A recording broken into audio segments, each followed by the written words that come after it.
کیا آپ نے بھی یہ سن رکھا ہے کہ دین محض مسجد تک یا چند مخصوص عبادات تک محدود ہے؟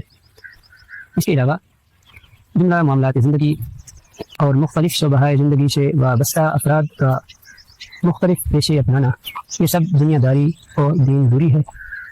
آئیے اس کو قرآن و سنت کی روشنی میں سمجھنے کی کوشش کرتے ہیں۔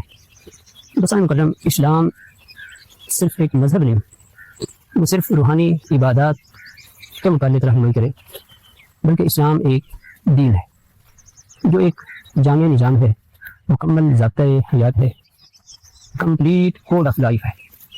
یعنی انسان کی انفرادی زندگی سے لے کر اجتماعی زندگی تک اور بین الاقوامی معاملات تک اسلام مکمل رہنمائی کرتا ہے۔ یعنی اسلام صرف مسجد تک محدود نہیں ہے، کیونکہ اسلام جملہ معاملات زندگی اور جملہ شبہ زندگی میں انسان کی رہنمائی کرتا ہے اور قیامت تک آنے والے مسائل کی رہنمائی کرتا ہے۔ دوستان مکرم، مسجد میں جو ہم نماز پڑھتے ہیں تو وہ 24 گھنٹے میں سے شاید کہ 1 گھنٹہ ان پہ لگ جائے، تو اسلام صرف 1 گھنٹے کے لیے نہیں ہے، اسلام 24 گھنٹے اور مکمل زندگی کے لیے۔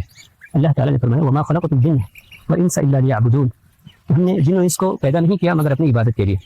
یہاں پہ عبادت سے مراد صرف نماز نہیں ہے، یہ نماز روزہ یا حج زکوٰۃ صرف یہی عبادات نہیں ہے، بلکہ عبادت سے مراد یہ ہے کہ انسان کی مکمل زندگی اس طرح گزرے جس طرح اللہ اس رسول صلی اللہ علیہ وسلم نے حکم دیا۔ یعنی اللہ اس رسول صلی اللہ علیہ وسلم کی تعلیمات کے مطابق انسان کی پوری زندگی گزرے اور ہر اس عمل سے انسان رک جائے جسے اللہ اس رسول صلی اللہ علیہ وسلم نے منع فرمایا۔